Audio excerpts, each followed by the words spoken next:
Hello, Phil. Look at this honorable way I have greeted you. Hail, fellow Hail adventurer. and well Whoa, met. whoa. This is my hero, Guy Fieri Yoga Pants. That's not his real name, but I accidentally made him look a lot like maybe Guy Fieri's grandpa. And Yeah. for a long time, like the starter pants he gets were very, let's say, form fitting. Right now, he looks a little like Pikachu. I'm going to throw that out there. That is not an accident. Hello, everybody. We're playing Final Fantasy XIV, a Realm Reborn, on PlayStation 4, which came out this week. Yes. And Phil, you played a lot of this game on PC. I'm assuming you played a lot of this game, partially because you reviewed it, and also because you tend to like get unhealthily obsessed Yeah, with video games. Yeah, that's definitely me. Yeah, I played a lot of this game, and I also had the misfortune of playing a fair amount of the Of original OG Final Fantasy XIV. 14 stank vanilla, which Yeah. is Which is not good. not the ideal way to play the game. So I haven't played that much. I played a few hours to get this character up to level 10. There's a lot that I haven't done, so I'm mostly going to talk sort of broad strokes about what playing the game on PlayStation 4 and on Vita is like. If you, I guess, can expound more about sort of like what the game is. Absolutely. I didn't play the original Final Fantasy XIV. I did play a few hours of Final Fantasy XI. Yeah. And hated that. Yeah, so I know there are a lot of 11 fans out there, and I don't want to upset you. I also did not like 11 at all. It was a just not good game. Like I had played a lot of MMOs already when that game came out, and it seemed like such an enormous step backwards. Like, Well, and I think part of it is, like 11 came out, I think, shortly before World of Warcraft. right. And then by the time I finally played it, I'd played World of Warcraft, and it's like you can't go back. No, really. the World of Warcraft when it came out was like the most accessible MMO ever. And I would say it probably still holds that honor or close to it. And Final Fantasy XI was like, Yeah, I don't think I fought an enemy the entire 3 hours that I played that game. I was just like in a town, lost. You gotta in fight. You gotta fight interfaces. all the enemies with groups too, even like immediately. I will say I was a little bit worried when I started up Realm Reborn because it also is kind of a slow starter. It is. This is not. This is a pretty accessible MMO once you get going. Yeah. But they kind of throw you in and don't tell you a lot of what's going on and put you into one of the 3 starter towns. And the first few hours are going to be just kind of running around the starting towns performing like menial tasks. Odd jobs and like weirdly like leveling up pretty fast doing that before you even get into your first fight. Like there's a lot of that. There's a lot of go join this guild so you can take up a trade craft. And it's like, I've been playing this game for 15 minutes. I have no idea what you're talking about.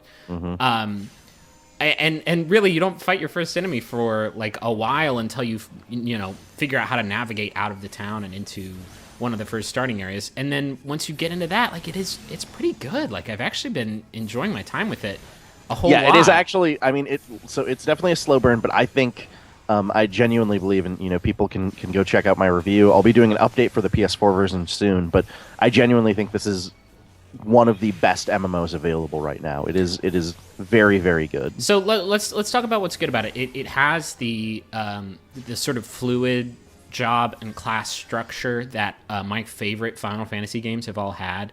That allows you to sort of mix and match. Yeah. So what class are you playing as? So here? I'm playing as the Arcanist, and I am actually right before the point where you can start switching your class and using other class abilities. That's what's really cool about the game is once you switch to a new class, that class starts at level 1, but you can use abilities from other classes, certain abilities from other classes that you've unlocked to create like cool hybrid type characters. Yeah, And sometimes so you you have to do that, right? To unlock like the more like specified jobs in the game, you have to like get this level to this class to level 30, this class to level 15. And so like I'm playing as I started the game as a I believe it was a gladiator. And then I'm playing as a tank.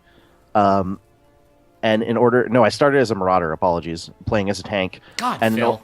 in order to get the warrior job, which any dungeons, any group stuff that you do past level 30, if you're doing it as a tank, you want to be a warrior, not one Sure. of the lower, because it's just you do so much better.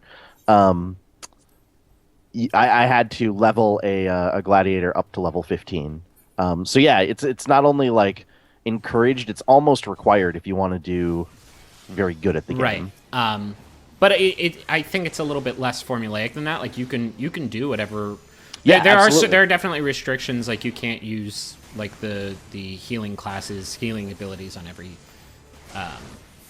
every character type. But it does afford you like a pretty good level of customization.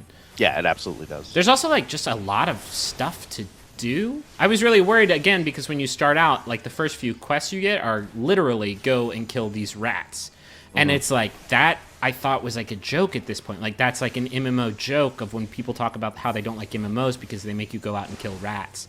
And then it's literally the first thing that Final Fantasy XIV makes you do. But then you get into cool stuff like this. I'm in a Fate event, which is sort of a dynamic event that pops up on the map. And then you contribute to, complete the objective as represented by that meter on the right there. And the more that you contribute, the better rewards you get from the event, which is not like a new concept exactly. It's just really well implemented. It is really well implemented, and it's very frequently implemented. Like, yeah, they're all over. They're constantly, and it's a nice thing because like it provides you not only a break from when you're just running around questing, like I'm going to this quest, but I'm going to take a second and just join in with this random event happening. But it also just helps you boost your experience rate while you're questing as well. Right, because there's a lot of stuff to level up. If you want to like start getting into hybrid classes and specializing in multiple classes, like you are going to need a lot of experience. Yeah, absolutely. So I guess let's talk about how it performs on PlayStation 4, because I think that the main reason why MMOs haven't really found purchase on consoles, I guess it used to be the business model was not really suitable for Sure. those, but I think that we are definitely beyond the point where that's a reasonable excuse. I think mostly it's the interface. Because there's the big trend right now is that MMOs are getting far more fast-paced. They're getting a lot more action-oriented with games like Neverwinter and Elder Scrolls, which is coming to consoles.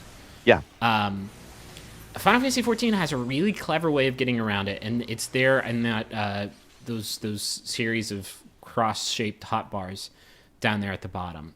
Basically, how it works is one half of those hotbars is on the L2 trigger. The other one's on R2 trigger, and by holding down one of those two triggers, you can then activate one of those abilities. You have 8, and those 8 are mapped to the 4 face buttons: the triangle, cross, circle, square, and up, down, left, right on the D-pad.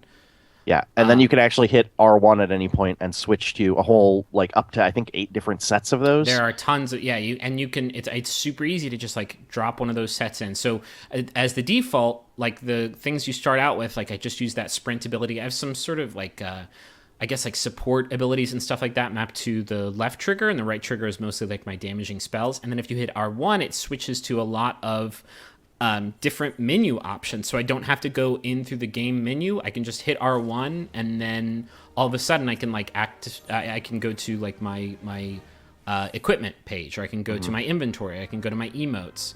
So I'm gonna reveal something shocking, which is and if people read my review, they probably already know this, but the whole time that I played Final Fantasy XIV on PC, I used a controller. Oh, really? That's how good I think the controller support is for this game. I think it is fantastic. I think having a keyboard available is useful. Chat is a real non-starter. I leveled up. And by the way, it plays the Final Fantasy win music every time you level up. So good. You can, but there are some options for PS4 for having a keyboard. You can just put in any USB keyboard and it should work. Also, I have been using... How cool do I look right now in this moment? Nicely done. My chest piece is a chest and headpiece. Didn't know that. So now I look like some sort of demented boxer. Like oven mitts. Oven mitts. One cool thing that the PlayStation 4 controller does is the touchpad can act as the cursor. Yeah. So if you click down on it, it will switch between different interface elements. So if you like tap it once, it'll jump to the chat bar. What do you call that? Little chat box down there. And then you can use the PlayStation 4 system keyboard, which is miserable. Or you can tap it again and it'll jump to, whatever inventory box you might have open, or it'll jump to the map if you have that open. And then all you do is like tap it, don't actually like press the touchpad down, and it will select whatever you're looking at. It takes a lot of getting used to, but it is a like surprisingly serviceable option for getting past what is literally like the thing that has stopped MMOs from getting to consoles. Yeah, it's the thing that I like is that they've kept everything very very open to like letting you play the way that you want to. If you want to use the touchpad like that, you can. You don't really need to. You can there's ways around it. If you want to straight up hook up a USB mouse and USB keyboard, you can do that. Like you can play this really however you want, and it's great to see that kind of openness coming from a Japanese studio too, because that's not the norm for Square, certainly, at least. I think there's an interesting trade-off because in a lot of cases, I feel like the controller is the better way to play it, just because having those buttons mapped to your individual spells, once you memorize sort of where you've put everything, it makes like getting your combat loops down a lot easier. Certainly.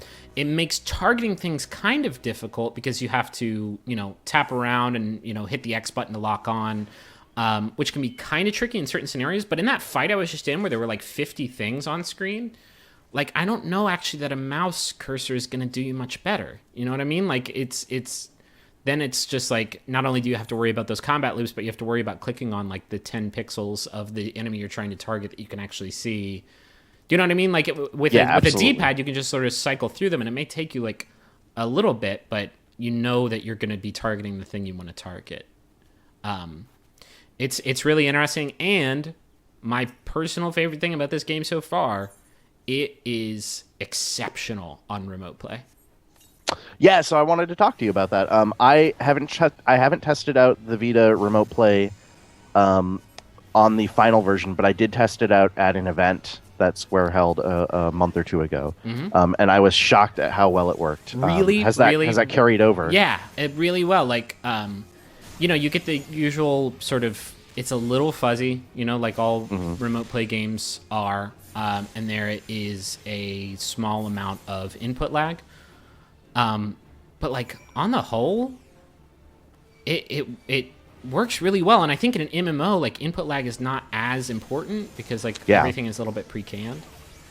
The nice thing about that too is like you're probably not going to be wanting to play like, you're not going to want to do like an end game raid on the Vita, right? No, yeah, sure. But like laying in bed and like working on your crafting classes, yeah, why not? or like gathering some materials, that sounds perfect.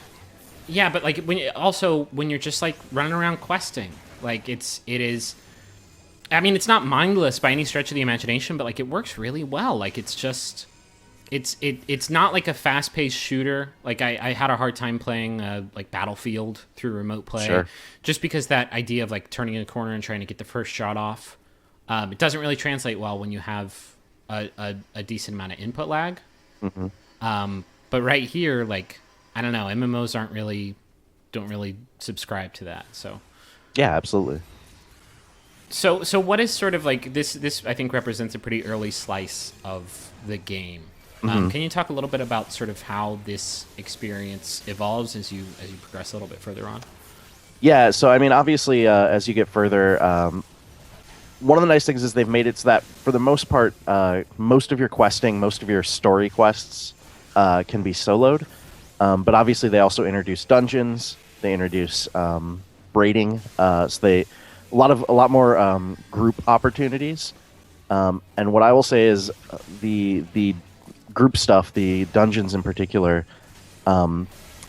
If you're somebody who's played a lot of MMOs, as I know that you are, Griffin, I think you will especially appreciate them because they are incredibly like super complex. They're like the perfect evolution of the like tank DPS healer dynamic. I believe it's only 4-person parties. So it's tank healer and 2 DPS. And it's just, they expect everybody to know what they're doing and have a lot of skill. There's a lot of the bosses have lots of different moves that they're doing that are that require you to be moving around and to be really paying attention. I had a lot of fun in the groups, and they were very challenging in that way that, like, it might take you 2 or 3 attempts to figure out a boss for the first time, but then once you do, and once you guys work as a team perfectly and get it down, it feels really good. Is that just in-game stuff, or do they start introducing that in sort of the mid game? It's basically, I would say, from around level 20 on, Okay. and 50 is the level cap right now. So it's peppered throughout there. I think post level 30 is when it starts getting really challenging. The level like 20 to 30 stuff is more just introducing you to the concept of playing in a group. But then it starts getting really tough, and in just like I said, just this very satisfying way. They also have, in addition to dungeons, there are just these group encounters that you do that are they're summons from previous Final Fantasy games. So like you fight Ifrit, and is that how you say that? I don't know. I don't have a clue. I say Ifrit. Yeah. Ifrit might be more accurate. I'm not sure. I didn't mean to put you on blast just then. Or maybe I put myself on blast. I don't know what's proper. Somebody. Let me get on dictionary.com. Somebody in the comments will let us know. Yeah, they'll phonetically spell it out for us. That is something I guess we haven't mentioned. Is that it's just kind of cool to like be in a Final Fantasy world that's on. Like, I know that was sort of has always been the promise of 11 and 14. But to be in that world and like see all this familiar sort of franchise stuff, but also be playing like a decent game. Yeah, I think part of the thing with A Realm Reborn is because the original 14 failed. Part of what they did with A Realm Reborn wisely is they said, not only are we going to create a much better MMO, but we're going to create one that has all of this Final Fantasy stuff for fans to get excited about. A fat chocobo ran by me. Somebody was on a fat chocobo as a mount. Oh, I have that. I fainted. I fainted in my seat. It's the best. It's really, really great. So good. And it's cool to like. There's a lot of cutscenes. There's just a lot of dialogue in general.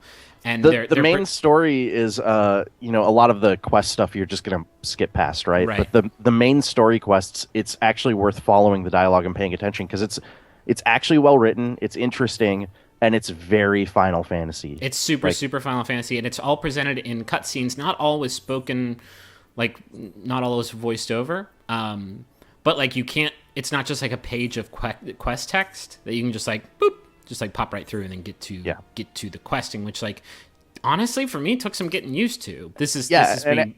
Sorry, go ahead.